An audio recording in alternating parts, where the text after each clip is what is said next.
एक समय पर बिजनेस खोलने का अर्थ होता था किसी चीज का उत्पादन शुरू करके मार्केट में अपने पैर जमाना। लेकिन आज बिजनेस में ऐसे ऐसे रूप विकसित हो गए हैं जिनमें बिल्कुल जरूरी नहीं है कि प्रोडक्शन का मूल काम आप ही कर रहे हो। अपने आसपास गौर से देखेंगे तो ऐसे अधिकांश बिजनेस आपको दिख जाएंगे जो किसी और के बनाए सामान को बेचने या उनसे जुड़ी सेवाएं उपलब्ध कराने के एक मंच के रूप में काम कर रहे हैं और अच्छी खासी कमाई भी कर रहे हैं। इस तरह के बिजनेस में ना तो आपको मूल बिजनेस की तरह ज्यादा निवेश करना पड़ता है और ना ही ज्यादा साजो सामान भी जुटाना पड़ता है। यहाँ काम आती है आपकी नेटवर्किंग, मैनेजरियल स्किल्स और चीज़ों को नए ढंग से पेश करने की क्रिएटिविटी। तो जानते हैं ऐसे कुछ बिजनेस के बारे में जिनमें सीधे तौर पर प्रोडक्शन से जुड़े बिना भी अच्छी कमाई की संभावनाएं हैं। Designing service. डिजाइनिंग की सर्विस आपको एक ऐसे बिजनेस का मालिक बना देती है जहां आपकी कला ही आपकी कमाई है। यहाँ आपको किसी वस्तु का उत्पादन तो नहीं करना, लेकिन अपने दिमाग को क्रिएटिव डिजाइन की क्रिएशन में जरूर लगाना है। डिजाइनिंग की सर्विस से जुड़े ये बिजनेस इंटीरियर डिजाइनिंग के भी हो सकते हैं और फैशन या ज्वेलरी डिजाइन के भी। Dealing service. भले ही डीलरशिप को लंबा समय बीत चुका हो, लेकिन प्रॉपर्टी की बढ़ती मांग और लोगों में मौजूद नए नए व्हीकल्स की चाह ने इस बिजनेस को फलने फूलने में खास मदद की है।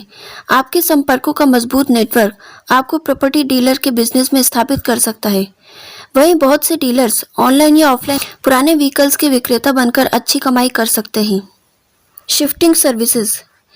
बिजी वर्क लाइफ की भाग दौड़ के बीच घर की शिफ्टिंग जैसे भारी काम के लिए वक्त निकालना किसी के बस की बात नहीं रह गई है। ऐसे में या तो लोगों को शिफ्टिंग के नाम पर छुट्टियां लेनी पड़ती हैं या महीनों अपने घर को फैले रहने देना पड़ता है। इस स्थिति में शिफ्टिंग में मदद करने वाले बिजनेस आजकल खास डिमांड में है। ये लोग घर आकर सारा सामान पैक कर जाते हैं और नई जगह पहुंचकर सेट भी कर देते हैं। Floral services. ऑफिसेज की संख्या बढ़ने के साथ साथ फ्लोरल सर्विसेज भी बढ़ी हैं। निजी एवं आधिकारिक समारोहों की संख्या भी पहले की तुलना में काफी बढ़ी है। इन सभी स्थानों पर फूलों की सजावट बहुत ज्यादा होती है और फ्लोरल सर्विस प्रोवाइडर फूल के थोक विक्रेताओं से फूल खरीदकर इन्हें डिजाइनर अंदाज में फूलों की सप्लाई करते हैं। ऑफिसेज में तो ये सप्लाई कॉन्ट्रैक्ट के आधार पर भी होती है। Cook food services. Food services में उपलब्ध करवाने के लिए भी आज जरूरी नहीं है कि आप खुद घर में ही खाना बनाकर सप्लाई करें या अपना ही रेस्टोरेंट खोलें। आज डिमांड के आधार पर फूड सर्विस उपलब्ध करवाने वाले सर्विस प्रोवाइडर्स अपने नेटवर्क में चुने हुए कुक्स या रेस्टोरेंट से टाई अप रखते हैं और उन्हें कमीशन या इनकम के साथ किसी अन्य मॉडल के आधार पर ऑर्डर दिलवाते हैं। हाल ही दिनों में आप देख सकते हैं कि एक जोमेटो कंपनी ने अच्छा खासा बिजनेस कुक्ड फूड सर्विस में चला रखा है। Dress services.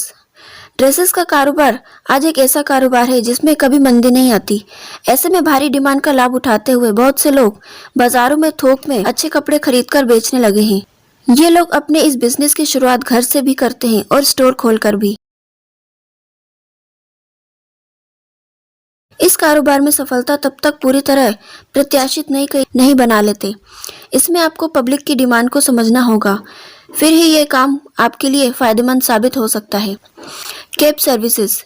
एक समय था जब गाड़ियां किराए पर देने का बिजनेस शुरू करने से पहले लोगों को 3-4 बार पुरानी गाड़ियां खरीदकर रखनी पड़ती थी। आज कंप्यूटर या मोबाइल आधारित ऐसे कई ऐप्स आ चुके हैं जहां एक सर्विस प्रोवाइडर किसी एरिया विशेष से टैक्सी चालकों, ऑटो चालकों या अन्य वाहनों की सर्विस बुकिंग के आधार पर उपलब्ध करवा कर देते हैं। इसमें सर्विस प्रोवाइडर बुकिंग से लेकर कार सप्लाई करने तक के काम को देखता है। दोस्तों, इसमें से आपको कौन सा बिजनेस समझ में आया? आपको इसमें से कुछ अच्छा लगा तो आप भी इसकी शुरुआत कर सकते हैं।